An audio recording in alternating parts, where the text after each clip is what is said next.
राधाई स्वाहा।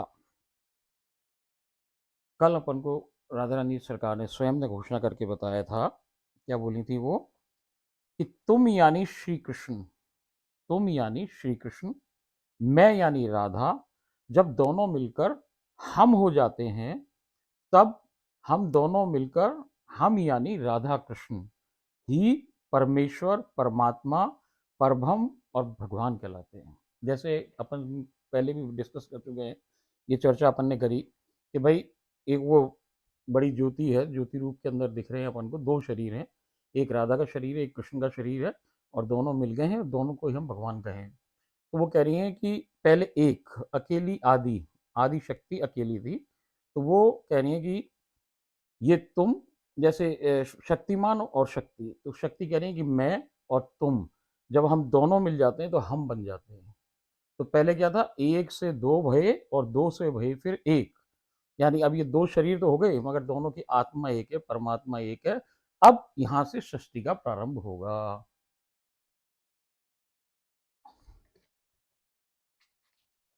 अब ये देखिए, इस चित्र को गौर से देखिए, इस चित्र को देखिए।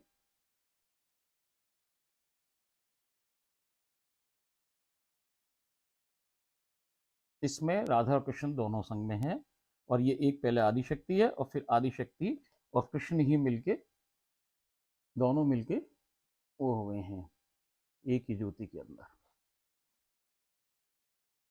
अब वो कह रही है आगे, तीन लोग 14 भुवनों व अखिल ब्रह्मांड में कोई भी हमें संपूर्ण नहीं जान सकता। भैया किसके बस की बात ना है कि राधा जी को जान जाए, कि कृष्ण जी को जान जाए, किसी को जानना असंभव काम है। तीन लोग 14 भुवनों में अखिल ब्रह्मांड में कोई भी हमें संपूर्णता नहीं जान सकता। कौन राधा है कि कौन कृष्ण है, राधा ही कृष्ण है कि कृष्ण ही राधा है। भाई ये तो असंभव काम है, क्योंकि जब दो आत्मा एक है तो कौन सा इस पार्ट इसमें राधा है और कौन सा कृष्ण है, कुछ पता नहीं। राधा ही कृष्ण है कि कृष्ण ही राधा है, यही में पूरी दुनिया डोलती रहे तो भी पूरी जिंदगी क्या करोड़ों जन्मों कोई बड़े संत महात्मा, बड़े बड़े ब्रह्मा विष्णु महेश महाब्रह्मा, कोई महाविष्णु महाशिव, कोई ना जान पाए कि भैया कौन सा कृष्ण है कौन सा राधा है। राधा ही कृष्ण है कि कृष्ण ही राधा है, ये जान पाना व समझ पाना असंभव से भी परम असंभव कार्य है। यही परम अटल व सनातन सत्य है। और वो अपने एक पद में कह रही हैं, हम वास्तव में दो हैं कि हैं एक, कि हम वास्तव में दो हैं कि हैं एक, सत्य में एक ही है कि है अनेक। हम वास्तव में दो हैं कि है एक, सत्य में एक ही है या अनेक, केवल परम ज्योति है कि है साकार, शरीर ऐसा जिसका न कोई आकार प्रकार, क्षण धर ले रूप एक अनेक, सब होए साकार। क्षण धर ले रूप एक अनेक, सब होए साकार। हम दोनों में कौन है कृष्ण कौन है राधा, हम दोनों में कौन है कृष्ण कौन है राधा,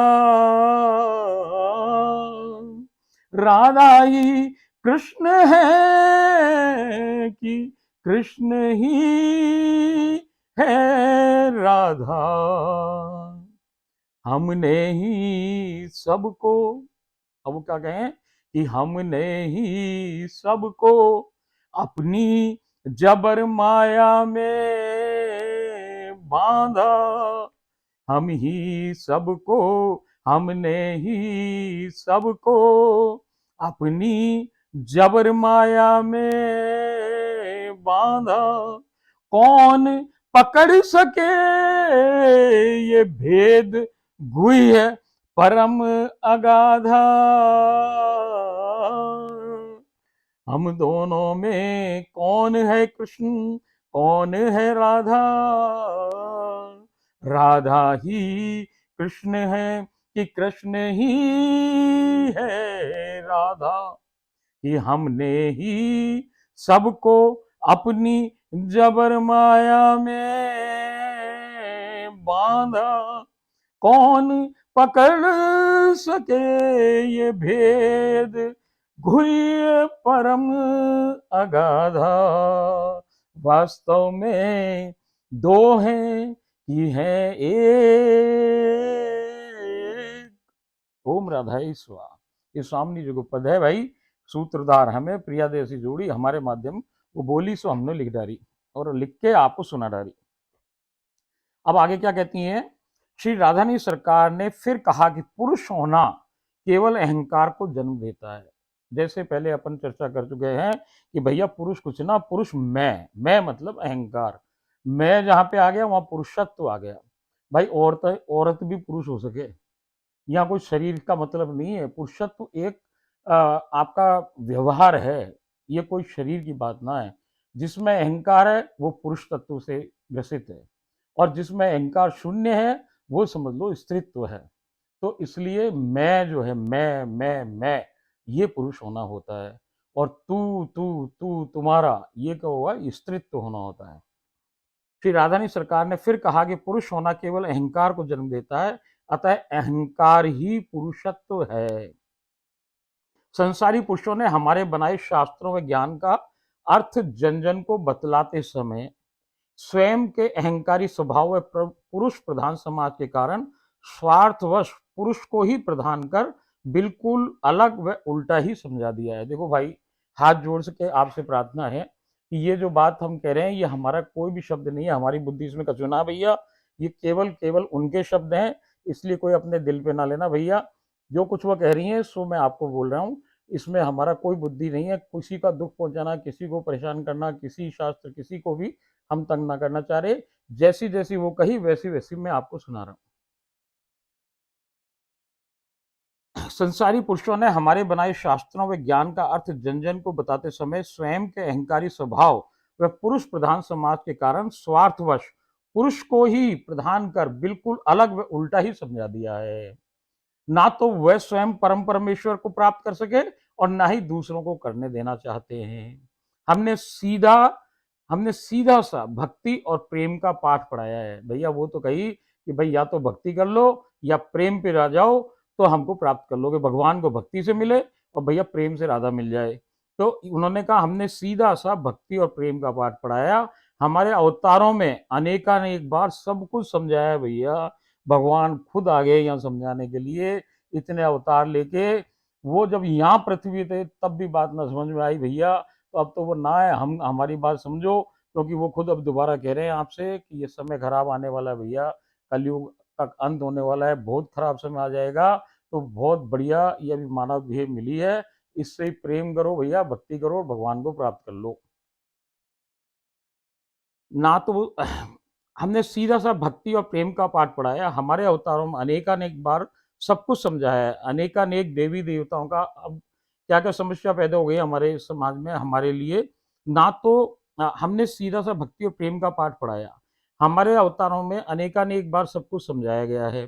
अनेकानेक देवी देवताओं का भ्रम जाल फैलाकर, व्रत त्योहारों का भिन्न व उल्टा अर्थ समझाकर, कठिन से कठिन नियम बनाकर, विभिन्न मत संप्रदाय बनाकर अलग अलग मार्गदर्शन करके, देवी देवता संत महात्मा ऋषि मुनि योगी तपी ध्यानी ज्ञानी किसी से भी कभी भी नहीं छूटने वाले काम क्रोध लोभ मोह ईर्ष्या और अहंकार को छोड़कर, केवल छोड़कर ही भक्ति करने और भगवान को प्राप्त करने का गलत पाठ पढ़ाया।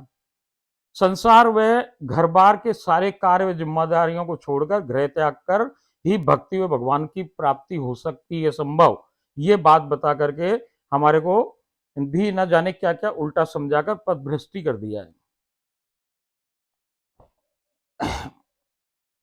हमें जीव के 5 भौतिक सांसारिक हमें हमें जीव के 5 भौतिक सांसारिक शरीर से कोई भी मतलब ना है। देखो भैया, भगवान को इस सांसारिक जो हमारी देह है, इससे तो भगवान पहचाने भी ना हमको। ये जो शरीर है, अब आप कहोगे साहब ये शरीर तो अभी है, ये तो कपड़े हैं। इस जन्म में ये है, अब पिछले जन्म में जाने कौन से कपड़े में थे हम, अगले जन्म में जाने कौन से कपड़े में हो। तो भगवान को इस कपड़े से मतलब ना है। वो तो जो ये मैं बोल रहा हूँ, आप सुन रहे हैं, जो अपन क्रिया करें, जो अंदर अंदर का अंतर मन है, अंतश्चिंतित देह है भैया, उसी को भगवान जाने। कि जैसे एक मोबाइल फोन हो, मोबाइल फोन आपके पास है, उस मोबाइल फोन के अंदर एक सिम लगी हुई है। अब आपका मोबाइल फ़ोन टूट जाए, चोरी हो जाए, तो आप क्या करो भैया, उसकी सिम निकाल करके दूसरे फ़ोन में लगाओ, नंबर वही रहे, सारा का सारा डेटा और सब कुछ उसी का वो का वही रहे भैया, बट केवल ये मोबाइल बदल जाए, कंपनी बदल जाए, मोबाइल बदल जाए, बट वो सिम ना बदले। तो भगवान ने हमारे भी एक आत्मा रूपी सिम फिट कर रखी है। उसको एक नंबर है, जैसे भैया हिंदुस्तान में आधार कार्ड चले, ऐसा ही एक नंबर उसका भी है। वो जो आधार कार्ड जैसा नंबर है, ऐसा ही उसके पास यूनिक आइडेंटिटी कोड है सबका, हर जीव का।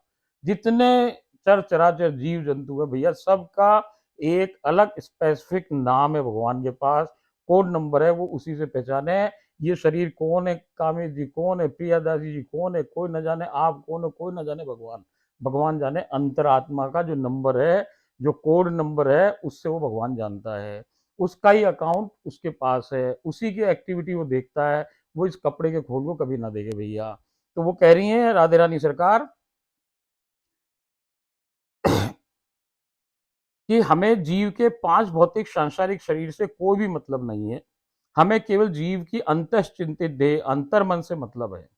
सांसारिक शरीर की पहुंच से हम बहुत परे हैं। इस शरीर से तो हम जा नहीं सके, क्योंकि लोक ही दूसरा है भैया। दूसरे लोक में जब जाओ, तो ये शरीर थोड़ी जाएगा, अंतः चिंतित दे जाए, जो अंतर मैंने वो जाए, चाहे मरे बाद जाए, चाहे जीवते जी भेज दो आप इसको। पहले अपने इस शरीर को मार लो, और मार लो का अर्थ भी इसमें बताया जाएगा कि मरे कैसे जीव, वो भी अभी आगे आने वाला है, कि पहले मरे बाद ही भगवान कैसे मिलता है। तो भैया, जीवते जीव पहले ही मर जाओ, और मर जाओ तो भैया भगवान के पास अंत्यचिंतित देह से वहां पहुंच जाओ। आप देखो कि जैसे ये क्या यात्रा है, कि एक लोक से दूसरे लोक में है। अब यहाँ से आपको बंबई जाना हो मान लीजिए, और भैया हवाई जहाज के ऊपर आपको बांध दें, आपको बिठा दें कि हवाई जहाज के ऊपर बैठ जाइए आप, और वो हवाई जहाज चले, तो भैया जो जितने कपड़े खोले ना, पहने हुए ना आपने, ये सब खुल जाए हवा में, यहीं आके नीचे गिर जाए कपड़े, केवल आपका शरीर ही जाए। ऐसे ही भैया वो लोग तो जाने कितनी कितनी दूर है, वहां पहुंचने का जो रॉकेट है, उसकी स्पीड भैया इस अपने संसार में अवेलेबल ही नहीं है। जिस गति से हम वहां पहुंचे ना भैया, मन की गति से भी, और भैया ये सूरज चांद और ये हवा और किरणें और प्रकाश, ये कुछ काम ना है। वो जो गति है, उसकी हमारे यहाँ कोई गिनती संभव नहीं है। उस गति के रॉकेट से आपको दूसरे देश जाना है भैया, दूसरे लोग जाना है। तो ये जो कपड़े हैं ना आपके, आप केवल हेलीकॉप्टर नीचे खड़े हो जाओ भैया, आपने जो कपड़े पहने हुए उसके पंखा से आपके कपड़े लगते रहे, सब फट जाए थोड़ी देर में। तो ऐसे ही भैया ये शरीर यहीं रह जाता है, इसको जला के फेंक देते हैं। केवल अंतश्चिंतित देह जो अंतर में ना, ये दूसरे लोग जाए। तो वो इसी लोग वो बात कह रही हैं कि भैया अंदर वाले मन की बात कर रही हैं वो। सारा काम अंदर से है, भीतर से है, बाहर से कछु ना भैया। संसारिक शरीर की पहुंच से बहुत बहुत परे हैं, परंतु अंतर मन से लगाई सच्ची पुकार पर हम दौड़कर चले आते हैं। आप अपने अंतर्चिंतित देह से, अपने अंतर मन से जोर से भगवान को याद करो, अंदर से, बाहर से नहीं। ऐसे राधे राधा राधा राधा बोलो, काई कुछ भी ना हो रहा है इससे भैया। और एक बार बोल दो राधा, बस, तो क्या हुआ कि अंदर से बोल दिया आप। तो अंदर से जो बोला, अंदर से जो आर्त पुकार करी, चीख करी, विरह से, तड़प से, आत्मा की पूरी अंदर की तह से पूरा जोर लगा के जो बोले ना भैया, उसकी आवाज वो सुने। और सुनते ही वो दौड़ के चले आए। आप तो एक पैर रखो, वो 1000 कदम दौड़ के आपके पास भाग के चले हुए आए। भगवान ऐसा है, क्योंकि वो बच्चों से प्रेम करे। वो जाने कि भाई मेरा बच्चा तड़प रहा है, मुझे आवाज लगाई। जैसे माँ है, कितना ही काम कर रही हो, देखो साहब, माँ रोटी बना रही है, अब रोटी बनाते बनाते बच्चे को लग रही है भूख, अब वो रो रहा है धीरे धीरे, रो रहा है, थोड़ी देर में चुप हो रहा है, रो रहा है, थोड़ी देर में चुप हो रहा है, तो माँ भैया रोटी बनाती रहेगी, सोचे अभी दो चार रोटी रह गई, इसको बनाए बाद इसको दूध पिलाएंगे। और भैया वो बच्चा वहां चीखने लग जाए, चिल्लाने लग जाए, इधर से गिर जाए बिस्तरे से, और बहुत ही जोर से चिल्ला, भैया भैया तुरंत गैस चूल्हे बंद करे, भाग करके आए, दूध पिलाए उसी समय। ऐसे ही जो अंदर की आवाज है, अंदर की मन की तड़प है ना, ये जब पूरी हो तभी भगवान दौड़ा चलाता है। वो देर ही नहीं लगा भैया, सबसे पास वही है, उसको आना कहाँ से है? हम तो उसके भीतर है, वो हमारे भीतर। ना आना है कहीं, ना जाना कहीं है, बस ये पर्दा हटना है। अब आगे कह रही है वो, जो कार्य भक्ति व भगवान प्राप्ति के लिए जिस युग के लिए बने हैं, अब ये युग धर्म है अलग अलग, उन सब युगों के अलग अलग साधन है, और हम उन साधनों पे चल के उस युग वालों ने भगवान को प्राप्त किया। कैसे किया? जो कार्य भक्ति व भगवान प्राप्ति के लिए जिस युग के लिए बने हैं, वो उसी युग का धर्म है। प्रत्येक युग का अलग धर्म है। सतयुग में ध्यान व तप से भगवान मिलता था, त्रेता में यज्ञ व अनुष्ठान से भगवान मिलता है, द्वापर के अंदर पूजा व अर्चना से भगवान मिले, और अभी ये चल रहा है कलयुग, इसमें तो अत्यंत सरल है। उनको पता था भाई जीव बिल्कुल ही बिगड़ जाएगा, जब ये बिगड़ जाएगा ना भैया, तो इस बिगड़े हुए जीव को ठीक करने के लिए क्या करना पड़ेगा? उसको ठीक करने के लिए कोई बिल्कुल सरल उपाय बताओ जो वो कर ले, वरना तो भैया ये यज्ञ है, ये तप और ये जब, लोग तो 60-60 हजार साल तक ऋषि मुनि खड़े रहे भैया, अंगूठे के बल पे, कोई कैसे खड़ा है, कोई क्या कर रहा है, कैसी तपस्या कर रहा है, तब भगवान मिला करे भाई। अब तो क्या है, सीधा इस कलयुग का धर्म अत्यंत सरल व सीधा है। भक्ति यानी केवल और केवल नाम जप, नाम, भगवान का नाम का जप करो, नाम का संकीर्तन करो। ये सारे साधन जो और दूसरे युगों के हैं, इस युग के लिए बेकार हैं। इस युग में उनका कोई मतलब नहीं, कोई फायदा नहीं। केवल और केवल और केवल राधा राधा राधा राधा राधा राधा। तो भैया राधा बोलते कृष्ण भी आपसे प्रसन्न, और राधा तो प्रसन्न है ही भाई। तो ये दोनों मिलने के लिए, भगवान मिलने के लिए करना केवल कुछ नहीं है, दो आखर का ये जो नाम है, बस राधा राधा राधा राधा, इसी में सब कुछ है भैया। रा उसका शीर्ष है, समझो आप, वो जो विराट स्वरूप है उसका शीर्ष है रा, रकार, और उसका जो चरण है वही है धकार। कृष्ण कहाँ बैठा है? राधा के विराट स्वरूप के चरणों को पकड़े बैठा है भैया। तो धकार किधर है? कैसे? ऐसे तो संभाले कोई शक्ति को, तो जो उन्होंने उनके चरण को, शक्ति को संभाल रखा है, तो भैया जो ऊपर का हिस्सा है वो रकार है, और उस ज्योति कहें जिसको, जिसका नीचे का स्वरूप, विराट स्वरूप का, वो कृष्ण है। तो रा और धा, ऊपर शक्ति, नीचे धारण करने वाला, सब पसारा जगत, सब कुछ बीज के अंदर ही है। तो जो कुछ भी है वो रा और धा के मध्य है, ना इसके कुछ बाहर है, ना इसके कुछ अंदर है। तो भैया राधा राधा जपो, प्रेम से जपो भैया। राधा जपने से सब कुछ प्राप्त है, सब कुछ, सब कुछ, भगवान, राधा, कृष्ण, सब कुछ प्राप्त है। तो भैया भक्ति यानी केवल और केवल नाम जप व नाम संकीर्तन। किस युग में? इस कलयुग के अंदर। अन्य साधन सब व्यर्थ हैं। कलयुग में तप, ध्यान, यज्ञ, हवन, पूजा अर्चना से भगवान या परमेश्वर को प्राप्त करना असंभव है। हाँ, कठोरता से किए गए ये उपाय देवी देवताओं को प्रसन्न जरूर कर सकें, और देवी देवता प्रसन्न होने के बाद क्या करें भैया? संसारिक वस्तुएं दिला सकते हैं आपको। जहां हो, अब राधा रानी स्वयं कह रही भैया, जहां हो, जैसे हो, जब चाहो, जैसे चाहो, जितना चाहो, बिना नियम बंधन के, परिशुद्ध अंतर मन से, प्रेम से ओतप्रोत हो, केवल और केवल और केवल मेरा नाम, यानी नाम जप व नाम संकीर्तन करो। तो भैया यही कलयुग का धर्म है, और इसी से भगवान की प्राप्ति हो जाए सहज, बिल्कुल सहज। ही कलयुग में भगवान प्राप्ति का एकमात्र मार्ग है। इससे स्पष्ट है कि संसार प्राप्ति हेतु संसार का, संसारिक नियम पालन महत्वपूर्ण नहीं है। अब देखो भैया, जब तक भगवान ना मिले, जब तक की कहानी तो है भैया, सारे साधन करो, देवी देवताओं से बढ़ते जाओ, बढ़ते जाओ, कृष्ण मिल जाए, भगवान मिल जाए, तो फिर काहे के साधन? भाई आप यहाँ से टैक्सी लेके जाओ, आपको मुंबई जाना था, अब आप मुंबई यहाँ से बैठे और टैक्सी ली, और टैक्सी से आप मुंबई पहुंच गए। मुंबई में पहुंच गए, अब आपने टैक्सी को खड़ी रखो, और भैया वहां कहो कि भाई थोड़ी देर तो टैक्सी वाला दिखेगा भाई, क्या मालूम वापस आ रहे हैं, कहीं जाना हो आगे। तो आप उसको कहो भाई अब क्या है, तो थोड़ी देर बाद फोन करे, भाई साहब आ नहीं रहे हो आप नीचे, क्या हुआ, क्या कहानी है? तो वो कहेगा भाई कि भाई हम तो आ गए, अब हमारा अब कहीं आगे नहीं जाना है। तो बोले मैं क्या करूं? तो बोले आप खड़े रहो। बोले खड़े क्यों रहो? आपको कहीं चलना हो तो चले, नहीं तो हम जाएं वापस। तो भैया यही कहानी साधन की है, वो साधन है आपको मुंबई तक ले जाने का। अब जब आप मुंबई पहुंच गए ना, अब किसी साधन की जरूरत नहीं, उस कार को फ्री करो, कार को छोड़ दो भाई। अब आपको गंतव्य पे पहुंच गए ना, लक्ष्य पे पहुंच गए, भगवान की शरण आ गए, अब किस साधन की जरूरत है आपको? तो साधन केवल कब तक काम करता है भैया? जब तक भगवान तक आप पहुंच ना जाओ। जब आप भगवान तक, कृष्ण तक पहुंच गए तो ये सब साधन व्यर्थ हैं, यहीं टूट जाते हैं, यहीं रीति नीति कानून बंधन जो कुछ भी है, सारी समस्याएं कृष्ण की शरणागति होते ही समाप्त हो जाती है। यही वो बात अपन को बता रही हैं। इससे स्पष्ट है कि संसार प्राप्ति हेतु संसारिक नियम पालन महत्वपूर्ण है, परंतु भगवान या परमात्मा प्राप्ति हेतु संसारिक नियम बेमानी व नगण्य हैं, और इन्हें छोड़कर या तोड़कर ही केवल परिशुद्ध प्रेम से परमात्मा या भगवान प्राप्त हो सकता है। कौन परमात्मा या भगवान है? अतः ये स्पष्ट अब बता रहे हैं वो, कि अब इतनी अपन ने कहानी पूरी बात सुनी उनकी, कि भाई क्या क्या है, कौन सा भगवान क्या है, कौन देवता है, कौन क्या है, सारे नाम क्या है, सारी बात उन्होंने समझाई।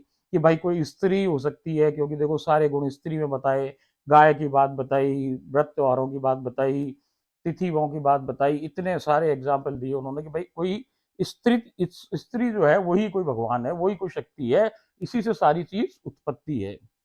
तो कौन परमात्मा व भगवान है? अतः ये स्पष्ट हो जाता है कि भगवान या परमात्मा कोई स्त्रीत्व सत्ता है, कोई औरत है, कोई पुरुष ना है।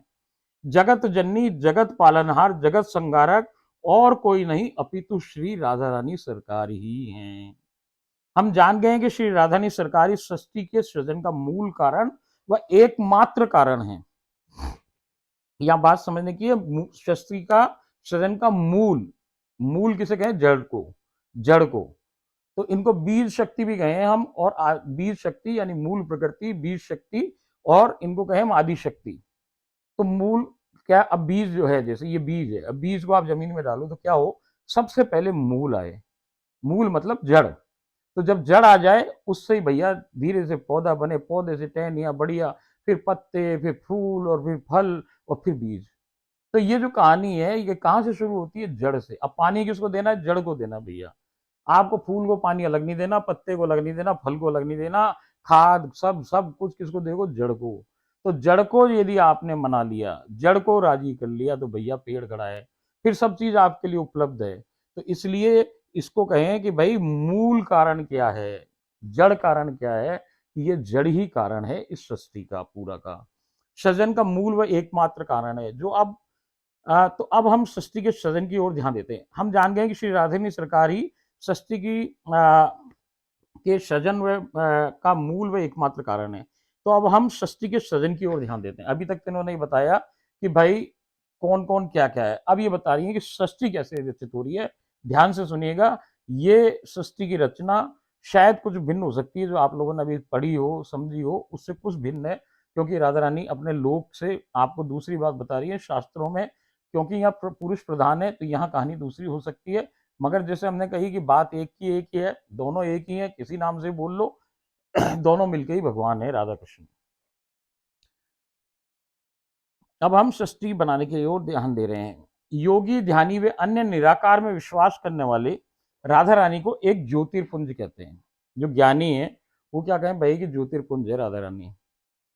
अब ज्योतिर्पुंज के अंदर की बात वो ना समझ रहे कि भाई ये ज्योतिर्पुंज क्या है। जैसे अपन ने पहले चर्चा करी कि ये ज्योति जो दिखलाई दे रही है, ये ज्योति ना होकर के स्वयं राधा रानी खड़ी है, और उनको स्वयं प्रकाशमान है। करोड़ों अरबों खरबों अनगिनत जितने सूरज हैं, सूरज के प्रकाश से ज्यादा करोड़ों गुना, अरबों खरबों गुना जो प्रकाश उनमें से निकल रहा है, उसको यदि कोई आंखों से देखेगा दूर से, तो ऐसा ही लगे भैया कोई दिए की जो लौ जल रही है। तो ज्ञानी लोग वहां तक पहुंचे और उन्होंने क्या कहा कि भैया ये कौन है? ये एक ज्योति है जो कि परम शक्ति बनाने वाली है। उसको उन्होंने ज्योति रूप दिया। राधा रानी को ज्योति कहकर पुकारते, परंतु वो केवल दूरी से देखने के कारण ज्योति स्वरूप दिखाई देती हैं। वास्तव में तो वो स्वयं प्रकाशमान श्री राधा रानी के विराट स्वरूप से ही उत्सर्जित असंख्य कोटि सूर्य की प्रभा से भी अनंत गुना अधिक प्रकाशमान, परंतु नितांत शीतल। अब जो ये सूरज की रोशनी में खड़े हो जाओ 15-20 मिनट भैया, जल जाए थोड़ी देर में तो टेम्परेचर 50 से ऊपर हो तो क्या आदमी उबलने लग जाता है। मगर यहाँ ऐसा नहीं है, यहाँ की वो जो खरबों सूरज से भी ज्यादा तेज प्रकाश है, वो इतना शीतल है, एकदम चंद्रमा की रोशनी से भी ज्यादा शीतल है। उसके अंदर खड़े होते भैया उस प्रकाश को देखते आत्मा और अंदर सब कुछ बिल्कुल शीतल हो जाए, बर्फ के माफिक एकदम शांत और शीतल हो जाता है, वो इतनी शीतल है वो रोशनी। वास्तव में तो स्वयं प्रकाशमान श्री राधा रानी के विराट स्वरूप में से ही उत्सर्जित असंख्य कोटि सूर्य की प्रभा से भी अनंत गुना अधिक प्रकाशमान परंतु नितांत शीतल ज्योतिर्पुंज है। वह ज्योतिर्मंडल नित्य है, क्योंकि राधा रानी नित्य है, वो ज्योतिर्मंडल भी नित्य है। यही असंख्य विश्व का कारण व मूल है। वास्तव में स्वेच्छा में रूपधारी सर्वव्यापी श्री राधा रानी के विराट स्वरूप का परम चरम उज्ज्वलतम तेज है, जो कि नित्य तीन लोकों के ऊपर सर्वोच्च ऊंचाई पर स्थित श्री गोलोक धाम में रहने वाली श्री राधा रानी सरकार में से लगातार निकल रहा है। सब कुछ जो दिखता है या नहीं दिखता है, इसी श्री राधा रानी के विराट स्वरूप के अंदर समाहित है। उसके बाहर शून्य व परम अंधकार है। श्री गोलोक धाम की लंबाई व चौड़ाई 3 करोड़ योजन है, व चहु और मंडलाकार गोलाकार है। परम चरम दिव्यतम तेज ही उसका स्वरूप है। भैया कोई भक्त और बिना कोई रसिक और कोई सखी सहचरी या ऐसे लोगों के बिना कोई उसको दूर जा देखे तो वो केवल प्रकाश का गोला दिखता है, वहां कुछ समझ नहीं आता कि इसके अंदर भी कुछ है कि नहीं है। सब कुछ जो दिखता है या नहीं दिखता है, इसी श्री राधा रानी सरकार के विराट स्वरूप में के अंदर समाहित है। उसके बाहर शून्य व परम अंधकार है। श्री गोलोक धाम की लंबाई व चौड़ाई 3 करोड़ योजन है, वह चहु और मंडलाकार गोलाकार है। परम चरम दिव्यतम तेज ही उसका स्वरूप है। योगियों के तो स्वप्न में भी उसके किनके मात्र का दर्शन असंभव है, परंतु रसिक व प्रेमीगण उसको प्रत्यक्ष देखते ही नहीं, अपितु वहां जाकर श्री लीलाओं में भी जीवित अवस्था में भी सम्मिलित हो जाते हैं। उनकी कृपा ऐसी है भैया कि इसी शरीर से भी वो ले जाएं, उस जगह ले जा करके आपको लीला में ले जाएं, रूप में ले जाएं, सब कर ले। राधा रानी बस चैन कर ले आपका, आप राधा रानी से आर्त पुकार लगा लो बस एक।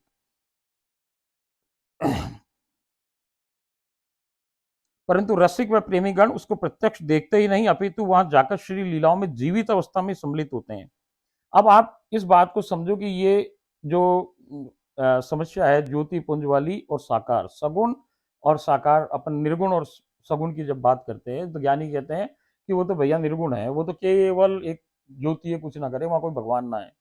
हम कहते हैं सगुण है, वहां तो सभी कुछ है भैया, सारे देवी देवता और कृष्ण और राधा और सब खेल रहे हैं, कूद रहे हैं, सब हो रहा है, मगर भैया ज्ञानी ना माने। ये कारण क्या है कि जैसे एक एग्जाम्पल से समझो आप कि एक पहाड़ी पे से कोई प्रकाश आ रहा है नीचे। अब वो प्रकाश आ रहा है, चलने के कारण आपको क्या लगा कि ये चीज प्रकाश चलता हुआ नीचे आ रहा है। जैसे हिल स्टेशन जाए ना अपन, तो कोई गाड़ी आ रही है ऊपर से तो ऐसे चलती नीचे आ रही है। अब वो जब नीचे आती है तो थोड़ी देर तक तो हमको लगता है कि वाहन है, मगर अभी हमें ये ज्ञान नहीं होता कि भैया ये कार है कि बस है कि ट्रक है, कुछ मालूम नहीं है कि मोटरसाइकिल है कि क्या है। थोड़ी देर में जब वो और नीचे आ जावे तब हमें मालूम पड़ेगा कि इसकी दो लाइट है भाई, ये मोटरसाइकिल स्कूटर ना है, ये कोई चौपहिया वाहन है। तब भी हमें ये ना मालूम कि भैया ये कार है कि बस है कि क्या है, इतनी दूरी है। फिर वो थोड़ी और नीचे उतर के आ जाए तो मालूम पड़े अरे भाई ये तो कोई कार है, छोटी है, कोई बड़ी नहीं है, बस ना है, कोई बड़ा कोई ट्रक व्रक ना है, ये तो कोई कार है। अब वो कार आ गई तब भी हम पहचान ना रहे कि कौन सी कार है, कौन सा रंग है, क्या है, कुछ ना। वो और नीचे आ जाए और नीचे आ जाए तब आप थोड़ी जब बिल्कुल पास से आने लगे तो लगे अरे भाई ये तो लाल रंग की कार है। अब जब वो लाल रंग की कार दिखे तो उसके अंदर कौन है, उसका कंपनी कौन सी है, और उसके सारी चीजें जो जानकारी है, गाड़ी का नंबर क्या है, ये कुछ ना मालूम पड़ रहा। अब वो कब मालूम पड़े जो बिल्कुल सम्मुख आ जाए आपके। तो भैया ऐसी कहानी है कि ये जो राधा रानी अपने सम्मुख जब तक किसी को ना कर लें तो उन्हें कोई नहीं देख सकता। उनकी कृपा से ही लोगों की ये जो हमारे चमड़े की आंखें हैं ना, इससे कछु ना दिखे, वो अंदर की आंखें जो बंद है ना, जैसे सब चीजों के दो पैर है भैया, ऐसे दो सेट हमारे पास भी हैं। हमारे पास जो ये दो आंखें जो बाहर देखती है संसार, ऐसी की ऐसी दो आंखें अंदर हैं जो कि हमारा अंतर्मन देखें। जब ये आंखें हम बंद करते हैं तो वो आंखें खुलती हैं। इन आंखों से क्या दिख रहा है, सामने क्या है भाई, संसार है। और अंदर आप झांक के देखोगे, इसको बंद करो मतलब हमने संसार को देखना बंद किया, मतलब हम संसार को अंदर रहते हुए भी अब संसार में नहीं है। संसार में अपन जब आंख बंद कर ले तो भैया कुछ ना दिखे ना, अंधेरा। मगर इस समय हमारा जो दिया नहीं जलने के कारण हमको अंधेरा दिख रहा है। और जब यदि अंदर की आंखें कैसे देखेंगी अंदर की चीज, जब अंदर का प्रकाश हो। तो जब कोई अंदर दिया जल जाए तो अंदर की चीज जब दिखे भैया, कि जो आंखों को बंद करे बाद जो अंधेरा है, वहां अंदर की लाइट जलती भैया, वो अंदर को सब दिखने लग जाए। तो अंदर का दिखने के लिए हमारा दिया जलना चाहिए। हमारा दिया बंद है, बुझा हुआ है, कोई मिले ऐसा राधा रानी कृपा से कि भैया इस दिए को उसका दिया जलाओ, वो दिए से दिए जला दे, जोत से जोत जला दे भैया, तो हमको भी कुछ सूझने लग जाए। और ये सब कैसे हो, कि राधा रानी कृपा से हो। आप डोलते फिरो ढूंढने के लिए कि भाई इसका दिया जलाए उसका जलाए, कुछ ना मालूम भैया राधा रानी ने पहले ही रास्ता बना रखा है। सबसे पहले राधा से मिलने, कृष्ण से मिलने के भी पहले आपको सदगुरु दिलाएगी। वो एक गुरु आपको पकड़ा देगी, गुरु का दिया जलाए, वही गुरु आपका दिया जलाएगा। और दिया जलते ही भैया आपको अंदर का प्रकाशमान हो जाएगा सब चीज। फिर आप आंख बंद करो तो भैया सब कुछ देख सको, और आंख खोलो तो भैया ये संसार है। तो इसलिए जो दूसरा पेड़ है आंख का, वो ज्यादा जरूरी है, इस पेड़ से कछु ना बन रही। तो ये आप अपन ने एग्जाम्पल से समझ ली बात को, कि ये कार वाला मामला, कि भाई कार लाल रंग की है, ये है। बिल्कुल इसी प्रकार जिसने जितनी दूरी पर खड़े होकर परमेश्वर या भगवान को जानना चाहा, उसे भगवान का उतना ही स्वरूप समझ में आया, और उसने उसी को संपूर्ण परमेश्वर मान लिया। श्री स्वामिनी जी ने आगे बतलाया कि जब मेरी कृपा से जीव मेरे सम्मुख हो जाता है, तभी वो मेरा वास्तविक स्वरूप समझ पाता है, और वास्तव में परम परमेश्वर, परब्रह्म, परमात्मा व भगवान मैं और मेरे श्री कृष्ण ही हैं। ये बात कब समझ में आए, जब वो सम्मुख खड़ी हो जाए, सारी बात तभी समझ में आएगी। गलत कोई भी नहीं है इनमें से भैया। जिसने जितनी श्रद्धा, विश्वास व शरणागति के अनुसार उसे अनुमान जो हुआ, वो उसकी दूरी के हिसाब से हुआ। तो यहाँ पे दूरी क्या है, कि श्रद्धा, विश्वास और शरणागति, इसमें जितनी जितनी जिसकी परसेंटेज है, उसके हिसाब से उसकी दूरी तय है। यदि बिल्कुल आप 100% हो तो भैया वो बिल्कुल पास खड़ी है कार, उसे उसी के अनुसार मेरे स्वरूप की प्राप्ति होती है।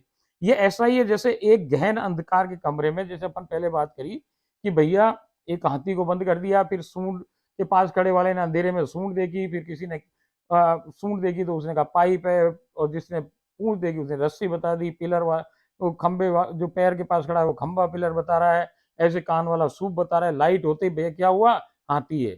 वही बात इन्होंने दोबारा यहाँ पे भी लिखवाई है, कि भैया ऐसे ये अंदर कमरे वाली बात भी, कि भाई जो जहां जैसे जिस स्थिति में है उसको वही चीज समझ में आ रही है, वो गलत वो भी नहीं है, पूछ तो पूछ ही है ना। और भैया सूप, वो जो उसका कान है वो सूप जैसे है ही, सून उसकी पाइप जैसी है ही ना। बट उनको पूरी चीज समझ में नहीं आ रही, क्योंकि अंधकार है, वो अंधकार की वजह से नहीं दिख रहा। और अंधकार कोई चीज को नहीं कहे भैया, अंधकार कुछ भी नहीं है, वहां प्रकाश नहीं है तो अंधकार है।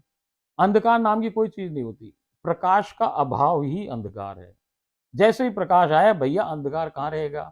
बत्ती जलाओ आप, कितना घोर अंधकार हो भैया, एक सेकेंड में रोशनी आ जाती है। ऐसे ही कोई गलत नहीं है, जिसने जहां खड़े होकर के जो चीज देखी वो उसी प्रकार उसको दिखती है। इसी प्रकार प्रकाश के अभाव में गहन अंधकार में रहते हुए संसार परम परमेश्वर को ना जान सका। जाने किस किस को भगवान मान वह जान बसता रहता है। उसको नहीं पता भगवान कौन है भैया, वो किसको कभी किसको भगवान कहे, कभी किसको भगवान कहे, कभी कोई किसको भगवान कहे। क्यों? क्योंकि उसको अभी पूरा भगवान पता ही नहीं पड़ा, कि पूरा भगवान कौन है, कंप्लीट कौन है, लास्ट स्टेशन कौन सा है ट्रेन का, वो पता नहीं है। परंतु जिसने मुझे जैसा जैसा, अब देखो एक इंपॉर्टेंट बात, परंतु जिसने मुझे जैसे जैसे जिस जिस रूप में भजा, मैं उसे उसी रूप में दर्शन देकर परमानंद प्राप्त करवाती हूँ। जिसने जिस रूप में भजा उसी में वो आ जावे, और उसी रूप के अंदर पूरा भगवान उसको मिल जावे भैया। फिर आगे बता रही है, उसका समय आने पर, उसका समय आने पर उसका अंधकार मिटाने हेतु सदगुरु रूपी प्रकाश उस तक पहुंचा देती हूँ। जैसे मैं बताई कि भैया दिया दीप, वो गुरु का काम क्या है, ज्योत से ज्योत जगाते चलो, प्रेम की गंगा बहाते चलो।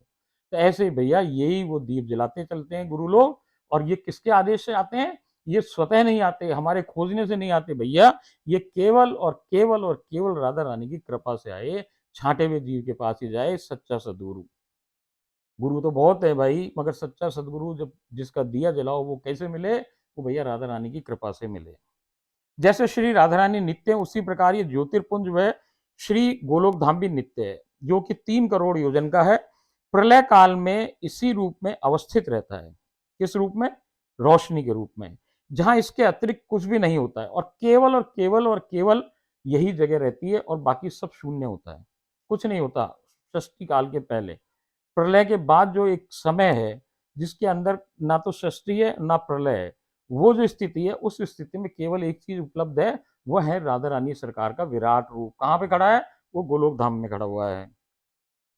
3 करोड़ योजन का प्रलय काल में इसी रूप में अवस्थित रहता है, जहां इसके अतिरिक्त कुछ नहीं होता। इससे दाहिने और इससे दाहिने और वैकुंठ लोक है। गोलोक से दाहिने क्या है? वैकुंठ लोक है, और जो 1 करोड़ योजन का है। ये लोक भी नित्य लोक है और प्रलय काल में भी अवस्थित रहता है। बाईं ओर शिवलोक है, और ये भी 1 करोड़ योजन का है। तो गोलोक के नीचे बिल्कुल सटे हुए एक साइड में क्या है भाई? एक साइड में वैकुंठ है, ये आपका, और दूसरी तरफ क्या है? शिवलोक है। ये भी नित्य है, मगर एक वर्ड आप पकड़ो यहाँ पे, इन्होंने कहा प्रलय काल में। एक तो हुआ प्रलय काल, जब षष्टि खत्म हो चुकी है, प्रलय है, और एक काल हुआ प्रलय भी खत्म हो गई, अब षष्टि भी नहीं है, प्रलय भी नहीं है, एक शून्य का समय है। उस समय तो न तो भैया शिवलोक रहे, न बैकुंठ लोक रहे, न कुछ रहे, केवल राधा रानी अपने विराट रूप में रहे। और जैसे ही षष्टि की रचना होने का हुआ, उसी समय ये वैकुंठ आ जाता है उनकी तरफ, एक तरफ, और एक तरफ ये नष्ट नहीं होते, लुप्त रहते हैं, ये दिखते नहीं है, मगर ये नित्य हैं। क्या नित्य है? 3 लोक, गोलोक धाम जिसे हम नित्य वृंदावन गए, नित्य गोलोक गए, ऐसे नित्य वैकुंठ है, ऐसे नित्य शिवलोक है। ये 3 ही लोक हैं, बाकी सब जितने हैं नीचे वाले वो सब अनित्य हैं, प्रलय के अंदर सब डूब जाओ भैया। अब इससे नीचे दाहिनी और बैकुंठ, और 1 करोड़ योजन का है, ये भी नित्य लोक है और प्रलय काल में अवस्थित रहता है। बाई और शिवलोक है, ये भी 1 करोड़ योजन का है। तीनों नित्य लोक उस ज्योतिर्पुंज के भीतर ही है समाहित, ऐसा नहीं है कि बाहर है, ये भी अंदर ही है। ज्योतिर्पुंज के बाहर शून्य व परम अंधकार है, परंतु षष्ठी सजन के समय परब्रह्म परमात्मा की मन स्थिति परिवर्तित होती है। अब जो राधा रानी का मन है, वो अब क्या कर रहा है? सृजन करने की कोशिश कर रहा है। श्री राधा रानी की इच्छा होती है कि प्रेम परमानंद की प्राप्ति हेतु मैं दो हो जाऊं। पहले सबसे पहले क्या विचार आता है कि अब मैं दो हो जाऊं। भाई प्रेम के लिए क्या है? प्रेम की कहानी दो से चले, एक से ना चले, एक मैं और एक तू, तब जाके प्रेम हो। यदि मैं मुझसे प्रेम करूं, ऐसा संभव नहीं है, तू तुमसे प्रेम करे, ऐसा संभव नहीं है। इसलिए प्रेम के लिए दो चाहिए, प्रेम के खिलौने दो। ऐसे ही प्रेम के खिलौने दो बनाने के लिए उन्होंने क्या किया कि एक अपने में से कृष्ण निकाल दिया। परंतु षष्ठी सजन के समय परब्रह्म परमात्मा की मन स्थिति में परिवर्तन होता है। श्री राधा रानी की इच्छा होती है कि प्रेम परमानंद की प्राप्ति हेतु मैं दो हो जाऊं। चूंकि प्रेम हेतु दो जन की आवश्यकता होती है, अकेले अपने स्वयं से प्रेम संभव नहीं हो सकता। यहीं से षष्ठी का सजन प्रारंभ होता है। श्री राधा रानी के दाहिने भाग से कृष्ण प्रकट हो जाते हैं। श्री राधा रानी ही अपने में समाहित, अब ये बात सुनने की है कि 5 तत्व तो यहाँ भी हैं, हमारा शरीर भी 5 तत्व से बना, मगर जो यहाँ के 5 तत्व तो है बिल्कुल अलग है। और राधा रानी के शरीर में जो राधा रानी के परम 5 तत्व हैं, जो उनकी संकल्प है, वो तत्व नहीं है, वो संकल्प है उनके, इच्छा शक्ति है। वो इच्छा शक्ति और संकल्प जो है वो भी 5 ही है। वो 5 क्या है? वो भी इन्हीं नामों से जाने जाते हैं, जिन नामों से वो यहाँ नीचे आ जाते हैं। यहीं से सृष्टि का सृजन चालू होता है। श्री राधा रानी ही अपने में से समाहित 5 तत्वों से अपने श्री कृष्ण का सृजन करती हैं। जल से श्री कृष्ण की आकृति बनावे। काया और आकृति और त्वचा का सृजन किस चीज से होता है? जल तत्व से होता है। फिर पृथ्वी से पोशाक बनती है, अग्नि से गहने बनते हैं, आकाश से शीर्ष बुद्धि और केश बन जाते हैं भगवान के, पवन से ही मन व प्राणों का संचार होता है। इसी प्रकार श्री कृष्ण भगवान का सृजन श्री राधा रानी के द्वारा ही होता है। तब श्री राधा रानी की भोजन, पोशाक, श्रृंगार, संगीत इत्यादि की इच्छा पैदा हो जाती है। भैया के प्रेम के लिए अब ये बढ़िया बढ़िया तैयार भी होना है, खाना भी खाना है बढ़िया, और एक दूसरे के लिए संगीत भी करना है, सब काम होने हैं, तो उसके लिए क्या चाहिए? उनको इच्छा पैदा हो गई कि कुछ और बने। तो उनके तुरंत बाएं हिस्से में से प्रमुख 8 इच्छाएं औरतों का रूप धर के बाहर खड़ी हो जाती हैं। उन्हें हम कहें कि भाई 8 सखियां। ये जो 8 सखियां कुछ नहीं है, राधा रानी की इच्छा है भैया। इच्छा के अलावा कुछ नहीं है, राधा रानी की इच्छाएं ही सखियां हैं। उनके नाम अपन जानते ही हैं, ललिता जी, विशाखा जी, चित्रा जी, इंदुलेखा जी, चंपकलता जी, ऐसे ही सुदेवी जी, रंगदेवी जी और तुंग विद्या जी, ये सारी जो औरतों के रूप के अंदर, ये केवल और केवल राधा रानी की स्वयं की इच्छाएं मात्र हैं। ये कोई स्त्री का नाम नहीं है, ये उनकी इच्छाएं स्त्री रूप में वहां खड़ी हो गई, क्योंकि अब उनको सेवा प्रदान करनी है उनको, और अद्भुत युगल की इच्छाओं की पूर्ति करने में संलग्न हो जाती हैं। आठों की आठों प्रकट हो जाती हैं, और अद्भुत युगल जो अद्भुत है, जोड़ी है, अनुपम जोड़ी है, जो अद्वितीय जोड़ी है, उसकी सेवा में ये सब संलग्न हो जाती हैं। श्री राधा रानी सरकार के श्री चरणों से ही आधार पाकर श्री गोलोक धाम प्रकट हो जाता है। अब जो ये जो गोलोक धाम है, ये कहाँ से प्रकट हुआ? श्री राधा रानी की चरणों के आधार पा करके। मतलब वो पहले कुछ कुछ भी नहीं है इन तीनों से, बेबी वो अकेली है, उन्हीं में अंदर सब कुछ है, मगर अब आधार से गोलोक बनता है, चरणों के आधार से गोलोक बनता है। ये बात राधा रानी ने स्वयं बताई है। अच्छा, उन दोनों के षष्ठी सजन के श्रम से, उन दोनों के षष्ठी सजन के श्रम के कारण उत्पन्न पसीने से जल धारा प्रभावित हो जाती है। अब बड़ी इंपॉर्टेंट बातें सुनना आप, इसको मस्तिष्क बुद्धि जो अपन या संसार की लगाते हैं, इसके ना सुन के इनकी बातों पे, इनके शब्दों को बड़े गौर से सुनिएगा, क्योंकि वहां कहानी दूसरी है, यहाँ कहानी दूसरी है बिल्कुल। उन दोनों के षष्ठी सजन के श्रम के कारण उत्पन्न पसीने से जल प्रवाहित हो जाता है, जो कि अथाह जल राशि विश्व गोलक बना देती है। जल राशि में से ही कुछ जल राशि मूर्तिमान हो जल के देवता वरुण देव बन जाते हैं। वरुण देवता के बाएं हिस्से से वारुणानी निकल जाती हैं, जिसको हम मित्र भी कहें, मित्र देवी प्रकट हो जाए, जो कि वरुण की पत्नी है। इनकी संतान कौन कौन है भाई? पुष्कर, वाल्मीकि, अगस्त व वशिष्ठ हैं। श्री राधा रानी से निकली निश्वास, जो उनकी श्वास है, इससे वायुदेव का निर्माण करती है। वायुदेव के बाएं हिस्से से सावस्ती देवी प्रकट हो जाती है, उनकी पत्नी। सतयुग में वायुदेव के 5 पुत्र 5 प्राण कहलाते हैं। प्राण, अपान, समान, उदान व व्यान, ये जो 5 प्राण है, यही हमारे जीव के 5 प्राण हैं। सतयुग में वायुदेव के 5 पुत्र प्रकट हो जाते हैं, जो पंच प्राण कहलाते हैं। प्राण, अपान, समान, उदान व व्यान। संपूर्ण जीवित प्राणियों में ही ये 5 प्राण अवस्थित रहते हैं। त्रेता युग में आध्यात्मिक पुत्र हनुमान पैदा होते हैं। द्वापर युग में भीम पैदा होते हैं, वायु से, और शून्य से आकाश प्रकट हो जाता है। ये तीनों नित्य लोक काम, क्रोध, लोभ, मोह, ईर्ष्या और मत्सर से नितांत मुक्त हैं। यहाँ इनका प्रवेश भी ना भैया, इन विकारों का, काम भाव का नित्य 3 लोकों में अस्तित्व नहीं है, घुस ही नहीं सके भैया। कामदेव की एंट्री ना, वहां देवी देवता की ना भैया, ब्रह्मा विष्णु महेश की ना, तो फिर इनकी कहां से एंट्री हो? इसकी कोई एंट्री नहीं है वहां काम की। इन तीनों लोकों में अस्तित्व नहीं है काम का। इन तीनों लोकों के स्वामीगण व नागरिक काम सेक्स से परिपूर्ण रूपे से मुक्त व पृथक हैं। अतः यहाँ केली या काम क्रीड़ा का कोई स्थान ही नहीं है। हम जो कहें कि भाई ये केली है, कि काम कीड़ा है, और ये हो रहा है कि भगवान के संग में केली लीलाएं देखें भैया, मगर वहां पे तो यहाँ केली या काम कीड़ा का कोई स्थान होता ही नहीं है। ये सब स्वेच्छा रूपधारी लोग हैं। अतः यहाँ केली या काम क्रीड़ा का कोई स्थान नहीं होता है। ये सब स्वेच्छाधारी रूपधारी लोग हैं। जब चाहें, जो चाहें, जितना चाहें, पल भर में इच्छा शक्ति और संकल्प मात्र से तुरंत ही साकार हो जाता है। तो इनको कोई काम करने की जरूरत ना भैया। जीव संख्या बढ़ाने हेतु इन्हें कोई कर्म नहीं करना पड़ता, बल्कि इच्छा करते ही जो वांछित है साकार हो जाता है।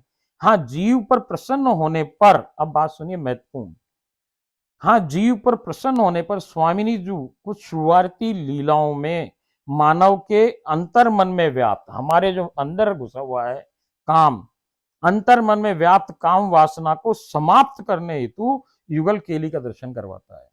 जो शुरुआत की लीलाएं हो, ये जो हम बहुत पड़ी, केली केली केली रस और केली, भैया ये सब कुछ क्या है कि जो आदमी के, मानव के अंदर जो काम की इच्छा, काम वासना घुसी पड़ी है, उसका अंत कैसे हुए कि भगवान वो केली करके दिखाए, और उसकी केली देखते ही आपकी काम वासना बिल्कुल समाप्त हो जाती है। तो वहां ये केली केवल एक झूठ प्रकार से आपको दिखाई जाती है, इसलिए कि आपके विकारों को खत्म करना है। जो शुरुआती लीलाएं हैं, ये आपके विकारों को पूर्णतः समाप्त कर देती हैं, इसलिए केली दिखाई जाती है। ये बड़ी गुप्त और रहस्यमय बात है साहब, ये जग जाहिर नहीं है, वो खुद ही बता रही है, इसलिए मैं आपको बता रही हूँ। हाँ, जीव पर प्रसन्न होने पर स्वामिनी जी कुछ शुरुआती लीलाओं में मानव के अंतर्मन में व्याप्त काम वासना को समाप्त करने हेतु युगल केली का दर्शन करवाता है। यहाँ ये कोई केली नहीं, केवल मात्र झूठी खेली है, झूठा खेल हो रहा है। परंतु वो प्रारंभ में जीव को सत्य प्रतीत होती है, लेकिन समयावधि में उसे सत्य का ज्ञान हो जाता है। श्री राधा रानी के और अधिक शक्ति के विस्तार हेतु प्राप्त आदेशानुसार ही श्री कृष्ण एक बालक प्रकट। हाँ, अब इसके पहले एक बात यह है कि जब वो केली दिखाए ना साहब, उसके बाद की लीलाएं जब और हुए, हमारी देखी बात भाई, हमारे पे घटित बात और लोगों पे घटित बात, कि जो बाद की लीलाएं वो कल्पनातीत हैं, वो आदमी की सोच के बाहर की बात है भैया।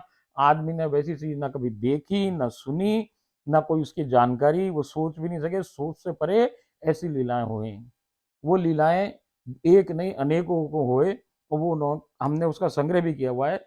आप पहले इस पुस्तक को जाने, फिर अपन उसके बारे में भी कभी विचार करेंगे, चर्चा करेंगे। तो यहाँ कोई केली नहीं, केवल मात्र झूठी खेली होती है, परंतु प्रारंभ में जीव को सत्य प्रतीत होती है, लेकिन समयावधि में उसे सत्य का ज्ञान हो जाता है। अब राधा रानी ने कहा कि भाई और बढ़ाओ, तो कृष्ण से बोला कि और बढ़ाओ, तो कृष्ण ने क्या किया, एक बच्चा उनके हाथ में दे दिया राधा रानी के। अब यहाँ भी कोई ऐसे नहीं है, बस संकल्प किया, बच्चा आया, बच्चा उनकी गोद में दे दिया। अब राधा रानी ने कहा भैया कि देखो, मैं यहाँ पे कोई और रिश्ता नहीं निभाऊंगी, तुम मेरे और मैं तुम्हारी, इसके अलावा कोई रिश्तेदारी हमें नहीं चाहिए। हमारी मेरी रिश्तेदारी तुम्हारे से और तुम्हारी रिश्तेदारी मेरे। उन्होंने उस बालक को जल के अंदर फेंक दिया, विश्व गोलक में। श्री राधा रानी के और अधिक सृष्टि के विस्तार हेतु प्राप्त आदेशानुसार श्री कृष्ण एक बालक प्रकट कर श्री राधा रानी की गोद में दे देते हैं। श्री राधा रानी श्री कृष्ण से कहती हैं कि तुम मेरे और मैं तुम्हारी, हमारे इस अजर अमर अद्भुत व अद्वितीय प्रेम संबंध में किसी और रिश्ते नाते से मैं प्रेम की हिस्सेदारी नहीं करना चाहती। मेरा परिशुद्ध प्रेम केवल और केवल आपके लिए है। अतः उस बालक को विश्व गोलक के जल राशि में फेंक देती हैं। वही बालक जल में पहुंच अनंत वर्षों तक विश्व गोलक के जल में तपस्या करते हैं और महाविराट रूप ले लेते हैं, और उन्हें हम कहें भाई आदि विष्णु या जनार्दन। संपूर्ण असंख्य ब्रह्मांड इनके प्रत्येक रूमकूप में अवस्थित रहते हैं। श्री कृष्ण के दये, फिर आगे क्या हुआ, सृष्टि और निर्माण हो रहा है। श्री कृष्ण के दाएं भाग से चार भुजाधारी महाविष्णु व बाएं भाग से पंचमुखी महादेव का प्रादुर्भाव हो जाता है। श्री राधा रानी के बाएं, अब आप वर्ड सुनते चले आप, श्री राधा रानी के बाएं भाग से श्री नित्य महालक्ष्मी पैदा हो जाती हैं, और जिव्या के, राधा रानी की जिव्या के अग्र भाग से महासरस्वती पैदा हो जाती हैं। तभी श्री राधा रानी की बुद्धि से नित्य महादुर्गा प्रकट हो जाती हैं, और श्री कृष्ण के वक्ष स्थल से धर्म प्रकट हो जाते हैं। धर्म के बाएं हिस्से से मूर्ति उनकी पत्नी प्रकट हो जाती है। श्री दुर्गा में से अनेकानेक देवियां प्रकट हो जाती हैं। श्री महालक्ष्मी और श्री महासरस्वती को श्री राधा कृष्ण, महाविष्णु नारायण को व श्री दुर्गा को श्री नित्य पंचमुखी महादेव को समर्पित कर देते हैं। अब जो आगे, जो और वापस नीचे आते हैं, तब ये जो महादुर्गा हैं, यही महादुर्गा में से, अब ये इनमें से पहले तो ये कहाँ चले गए, तब वे श्री क्रमशः श्री नित्य वैकुंठ चले गए। कौन, महाविष्णु, और उनकी दोनों ये महासरस्वती और महालक्ष्मी चले गए। इसके बाद आ, ये नित्य वैकुंठ में वो चले गए, और नित्य शिवलोक में शिव जी और महादेव और ये जो दुर्गा है महादुर्गा, ये वहां चली जाती हैं, वहां जाके विराजती हैं। और गोलोक में कौन कौन बच गया, श्री राधा रानी सरकार, राधा रानी के कृष्ण, श्री राधा रानी सरकार के निज सकल जूथ और निज सकल परिकर अवस्थित रहते हैं। कुछ समयावधि के बाद श्री राधा रानी सरकार की किसी खेल को देख मनोरंजन करने की इच्छा पूर्ति के उपक्रम में श्री कृष्ण को और सृष्टि के विस्तार का विचार करते हैं, परंतु श्री राधा रानी सरकार कहते हैं कि हम आगे की सृष्टि करने में समय नहीं गवाएंगे, अतः यह कार्य किसी और को दे दीजिए। वो कह रही हैं, परंतु श्री राधा रानी सरकार कहती हैं कि हम आगे की सृष्टि करने में समय नहीं गवाएंगे, अतः यह कार्य किसी और को दें। हम केवल एक दूसरे के साथ समय व्यतीत करेंगे और केवल खेल के दर्शक बनकर मनोरंजन प्राप्त करेंगे। जस्ट लाइक ए विजिटर, जैसे आप क्रिकेट का मैच हो रहा हो, भैया पवेलियन में बैठ जाए, क्रिकेट का मैच तो कोई और खेल रहे हैं और आनंद बैठे हुए दर्शक ले रहे हैं, ऐसे ये दर्शक दीर्घा में बैठ जाएं।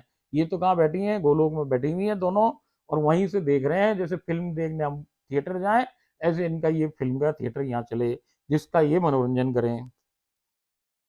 तब श्री कृष्ण क्या कर रहे हैं, तब श्री कृष्ण महाविष्णु को और सृष्टि की रचना करने का आदेश देते हैं।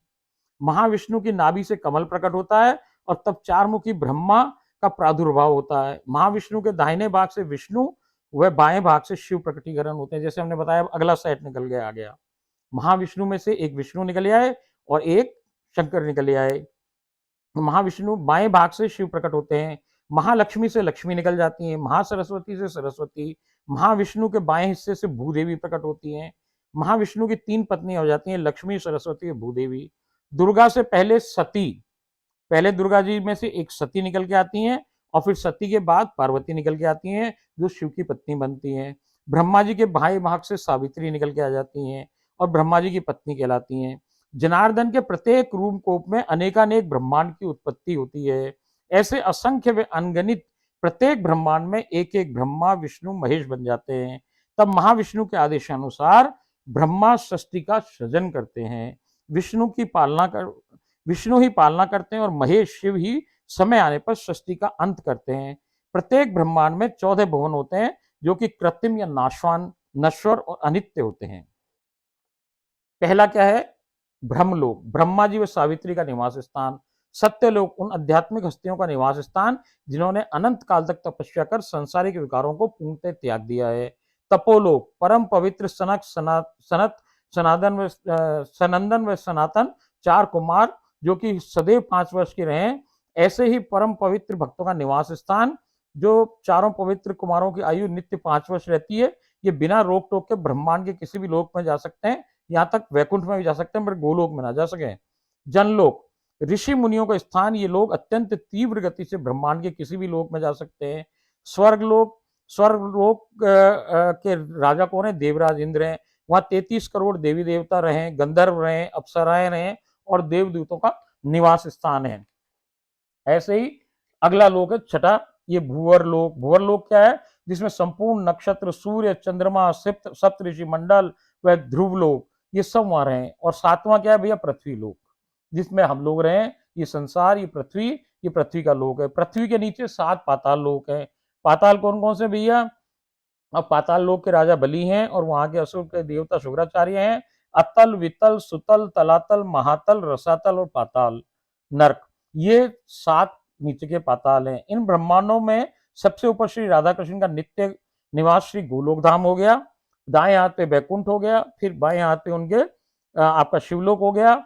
उसके नीचे जब अपन आते हैं तो ये आपके सारे जो ये जनार्दन लेटे हैं, उनके अंदर असंख्य ब्रह्मांड बने हुए हैं सारे। और वहां ये सारे के सारे 14 ब्रह्मांड, ये 14 जो लोक हैं, भुवन है, 14 भुवन, वो उसके अंदर रहते हैं। ऐसी स्थिति पूरी इसकी सृष्टि का विस्तार हो जाता है।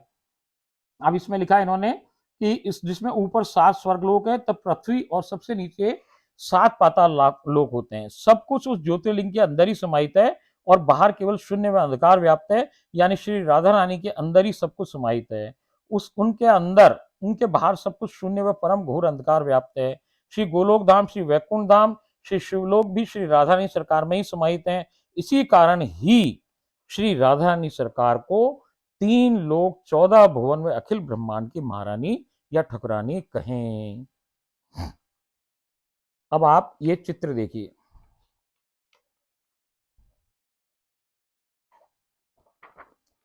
एक चित्र बड़ा इंपॉर्टेंट उन्होंने बनवाया साहब, ये देखो आप गौर से। इस चित्र में राधा जी हैं और पूरे लोकों की स्थिति है। उनकी दाहिनी भुजाई बैकुंठ है और उनकी बाईं भुजाई शिवलोक है और बाकी उनका जो हृदय है वही गोलोक धाम है। और नीचे का हिस्सा पूरा आप देखते चलिए चरणों तक, वो फिर जनार्दन है। जनार्दन के बाद उनका सारे जितने ये भुवन है वो सब नीचे हैं।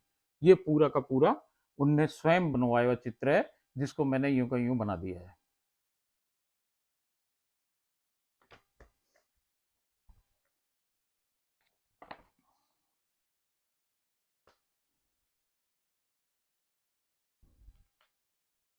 अब इसके बाद यहाँ तक सब चीजें बन गई। अब आगे क्या, थोड़ा सा अब हम लोग पे आ जाएगी कहानी। अब ये इसका सृष्टि का अंत ही हो रहा है। तो अब आप देखिए, महाविष्णु के आदेशानुसार अब ब्रह्मा की सृष्टि के विस्तार का आधार जीव स्वयं को ही बनना है। अतः जीव ब्रह्मा ने जीव को दो प्रकार का बना दिया भैया, एक बना दिया पुरुष शरीर, एक स्त्री शरीर बना दिया। अंग में, काया में, रूप राशि में, सहनशीलता में, शक्ति में, स्वभाव में व अहंकार में एक दूसरे बिल्कुल भिन्न प्रकार के होते हैं। काम सेक्स ही सृष्टि विस्तार का एकमात्र कारण है। यही पुरुष व स्त्री का भेद उत्पन्न हो जाता है। इसके ऊपर ना कोई स्त्री ना पुरुष, जो तीन लोग हैं ऊपर के नित्य, जहाँ नित्य है वहां कुछ भी स्त्री पुरुष ना है, उसके नीचे जो है भैया वहां स्त्री पुरुष का ये झंझट पैदा हो गया है।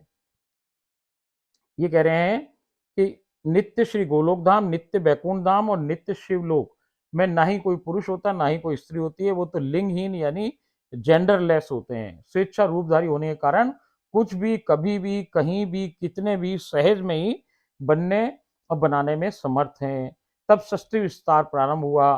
प्रारंभ में ब्रह्मा जी के पुत्रों ने परिवार बढ़ाने में सहयोग देने से मना कर दिया, क्योंकि वो जाने भैया कि हम मोह माया में ना पड़े। तो ये सनक सनातन जितने हैं इन्होंने भाई कह दिया भाग गए।